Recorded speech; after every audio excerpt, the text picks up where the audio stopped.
Hey everyone, welcome back to another video.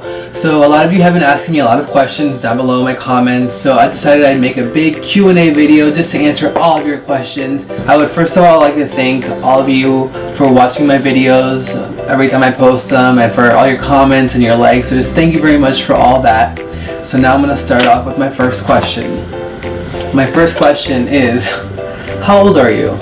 I am 29 years old. I just turned 29 July 28th. I'll be 30 this upcoming year. What age did you become a flight attendant? I became a flight attendant when I was 20 years old, so I've been a flight attendant for about 9 years already. What is your ethnic background? My ethnic background is, well, my dad is Italian and my mom is Ecuadorian, so I'm half Italian, half Ecuadorian, and yes, I do speak both languages. What is your favorite aircraft to work on? My favorite aircraft to work on would definitely have to be the 777-300, because that is the biggest airplane that I've ever worked, and it holds 310 people, and it's just huge. And I just love the fact of working on this big airplane and just flying across the ocean in it. So yeah, definitely the 777-300 is my favorite airplane to work. Do airlines pay overtime, and what is the pay like? Well, obviously, like any job, I think it starts off, low, and then it increases each year of seniority. So yeah, definitely when you're starting off, it's not that great, and there's definitely opportunities to pick up extra hours. Definitely you're gonna have to have some money saved up from before you start the job, and just make sure you have like a little cushion, because you're not gonna be making that much money when you first start. But absolutely, as the years go on, it's just gonna get better and better and better, and you're not gonna have to work as much. So basically, you gotta start from the bottom and work your way up, just like anything. Are you on reserve, or do you have a line? So basically, the airline that I work for has 1 month you have a line, which a line is basically a set schedule where you know where you're going each day, or you know when your days off are and what trips you're going and what destinations you have. So that's the line. Now there are months where you'll be on reserve, which is pretty much your on call. So you'll have like a block of 5 days on, but you don't know where you're going to go those days. So basically you're just on call, where you'll either be at the airport on standby waiting for your standby shift, which is typically about anywhere from 4 to 6 hours depending on your airline, or you'll be at home on ready reserve and just be waiting by the phone. And if they call you, you have 2 to 3 hours to report to the airport for your trip. Where are you based? I am based in Miami International Airport. That is where, well, I live in Fort Lauderdale, which is about 30 to 40 minutes depending on traffic from Miami. So Miami is the closest airport to me, and I can just drive to work. Do you have the announcements memorized? Yes, I do have the announcements memorized, not because it's mandatory, not because we have to have them memorized, but basically after reading them so much and after 9 years of flying, they're just ingrained in your head. So yes, I do have them memorized. How long have I been with American? I've been with American for, it'll be a year in November, so about 10 months now. And I was not with US Airways prior to the merger. I just started with Legacy American right away.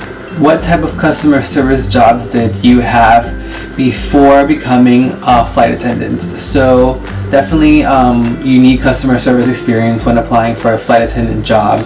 The customer service positions that I had, well, the first one that I had was I worked at Disney World in the Animal Kingdom park when I was 18 years old, starting college when I lived in Orlando. And then after that, I worked in some restaurants, busing, serving, working the counter restaurants, which is really good service experience. And then I started working at an airport, and then I worked at Spirit Airlines. So all these things had made up my customer service experience. Is commuting while reserve a good idea? No. Commuting, it's not a good idea when you're on reserve, because it's just kind of tricky, because you may not always make the flight, and there's a lot of delays and maintenance issues and cancellations. So if you're new, you're going to be on probation. So you're going to want to be on your best behavior, and you're going to want to basically live, or at least have a crash pad in your base city. So I don't recommend commuting while being on reserve. However, a lot of people do it. I think that it affects your quality of life. I think it's very stressful, so I really don't recommend it. But yes, people do it and have done it. But again, I don't recommend it. How many airlines have you worked for? I have worked for 3 airlines in the last 10 years. So Spirit, JetBlue, and now American. What was your major in college? My major in college was psychology, and I minored in criminal justice. Are you originally from Florida?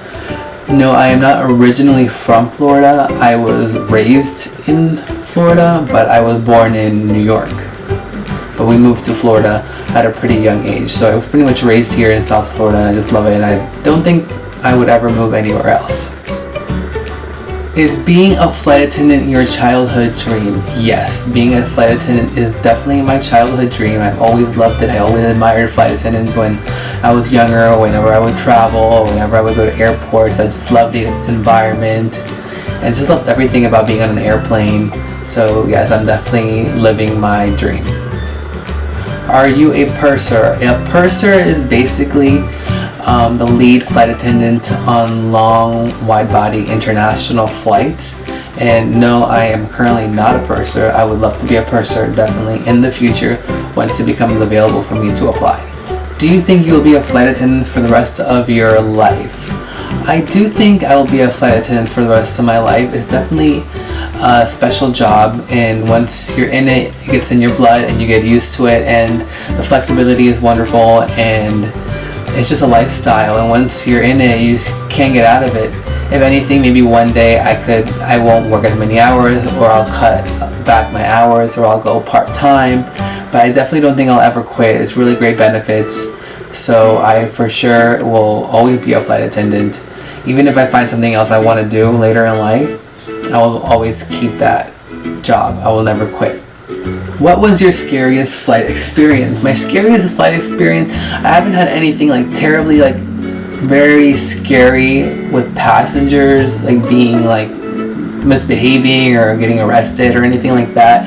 Definitely my scariest flight experience with a medical emergency that I had on board a flight. It was definitely a scary experience just because we didn't know.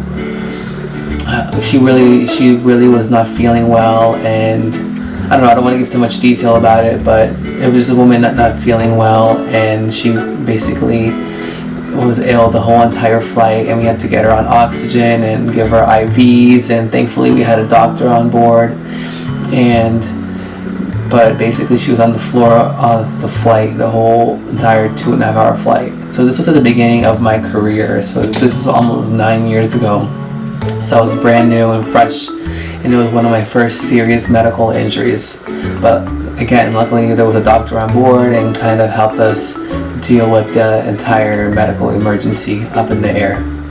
Did you enjoy your time at JetBlue, and do you have any particular reason for leaving? I did enjoy my time at JetBlue. JetBlue will always have a special place in my heart. It's what gave me my experience to be in the flight attendant life. I love JetBlue. The reason that I left is because I just wanted to move on to a bigger legacy airline, to be able to work the type of flights that I've always wanted to work, and things that have always been my dream, and I've always wanted to work wide body airplanes to Europe. I've always wanted to serve first class meals, so that's really what I've always wanted to do, and I finally was able to achieve that goal. But definitely I love JetBlue, and I don't regret ever working there. It gave me all the experience that I needed, but now I'm really happy doing what I do at American. What are your favorite layovers, both internationally and domestically?